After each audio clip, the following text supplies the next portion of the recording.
السلام علیکم ورحمۃ اللہ وبرکاتہ۔ دوستو، ایک مرتبہ ایک بازار کے اندر ایک نئی قسم کی دکان کھلی جہاں پر شوہر فروخت کیے جاتے تھے۔ یہ دکان کھلتے ہی عورتوں کا ہجوم لگ گیا۔ ساری عورتیں اس دکان کے اندر داخل ہونا چاہتی تھی۔ اس دکان کے گیٹ پر کچھ شرطیں لکھی ہوئی تھی کہ اس دکان کے اندر ایک عورت صرف ایک مرتبہ داخل ہو سکتی ہے۔ اس دکان کے 5 فلورز ہیں اور ہر فلور کے اندر شوہر کے بارے میں ڈیٹیل لکھا ہوا ہے۔ ہر عورت کسی بھی منزل سے اور کسی بھی فلور سے اپنی شوہر خرید سکتی ہے، لیکن ایک مرتبہ اوپر چڑھنے کے بعد دوبارہ واپس نہیں آ سکتی ہے۔ ایک خوبصورت عورت کو اس دکان کے اندر داخل ہونے کی اجازت مل گئی۔ وہ اس منزل کے پہلے فلور میں گئی تو اس میں گیٹ پہ لکھا ہوا تھا کہ اس منزل کے شوہر اچھے روزگار ہیں، اللہ والے ہیں اور بچوں کو پسند کرتے ہیں۔ یہ پڑھتی ہوئی عورت کچھ دیر رکی اور پھر دوسرے فلور کی طرف چل دی۔ دوسرے فلور کے گیٹ پہ لکھا ہوا تھا کہ اس منزل کے شوہر اچھے روزگار ہیں، اللہ والے ہیں، بچوں کو پسند کرتے ہیں اور خوبصورت ہیں۔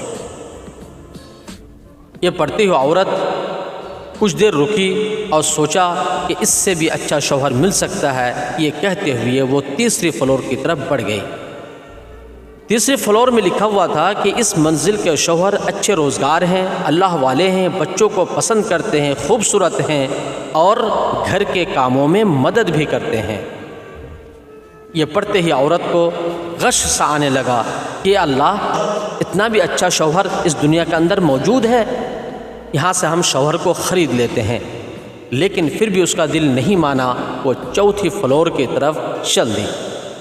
چوتھے فلور کے گیٹ پہ لکھا ہوا تھا کہ اس منزل کے شوہر اچھے روزگار ہیں، اللہ والے ہیں، بچوں کو پسند کرتے ہیں، خوبصورت ہیں، گھر کے کاموں میں مدد کرتے ہیں اور رومانٹک بھی ہیں۔ یہ پڑھتے ہی اس عورت کا ہوش جواب دینے لگا کہ یا اللہ، اتنا بھی اچھا مرد اس دنیا کے اندر موجود ہے۔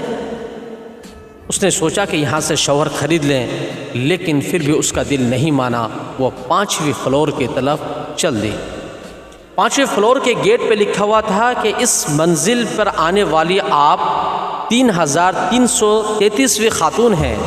اس منزل پر کوئی شوہر نہیں ہے اور یہ منزل اس وجہ سے بنایا گیا ہے تاکہ اس بات کا ثبوت دیا جا سکے عورتوں کو مطمئن کرنا ناممکن ہے۔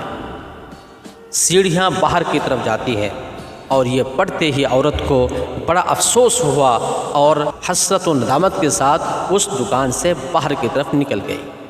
محترم ناظرین کرام، یہ ایک حکایت ہے، لیکن ہماری زندگی کی ایک بہت بڑی حقیقت بھی ہے کہ ہم مرد و عورت آپس میں ایک دوسرے کی ایسی ایسی خوبیوں کو تلاش کرتے ہیں اور ایسی ایسی شرط رکھ لیتے ہیں جو بر وقت ایک مرد و عورت کے اندر ہونا ممکن ہی نہیں ہے، اور پھر ہم اپنی شریک حیات کو تلاش کرنے میں اسفل ہو جاتے ہیں اور ہم اچھی خاصی زندگی کو برباد کر دیتے ہیں اور آخرکار ہمیں ندامت اور حسرت ہی ہوتی ہے۔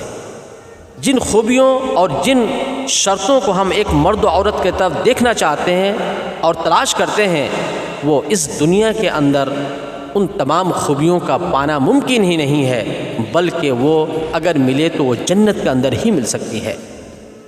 اس لیے ایسی شرطیں یا ایسی خوبیوں کو تلاش میں نہ رہیں جو اس دنیا کے اندر ایک مرد و عورت کے اندر ممکن ہی نہ ہو۔ یہاں پر کچھ چیزوں کو نظر انداز کرنا پڑتا ہے اور کچھ چیزوں کو دیکھنا پڑتا ہے اور اس حساب سے پھر اپنے شریک حیات کو انتخاب کیا جاتا ہے، سلیکٹ کیا جاتا ہے۔ ان باتوں کی طرف دھیان رکھتے ہوئے ہم اپنی شریک حیات کو سلیکٹ کرنے کی کوشش کریں۔ اللہ سے دعا ہے الہ العالمین ہمیں صحیح باتوں کو سمجھ کر عمل کرنے کی توفیق عطا فرما۔ یہ ویڈیوز آپ کو کیسی لگی ہمیں ضرور آگاہ کریں اور اس طرح کے ویڈیوز کے لیے ہمارے چینل کو سبسکرائب ضرور کریں۔ اللہ حافظ۔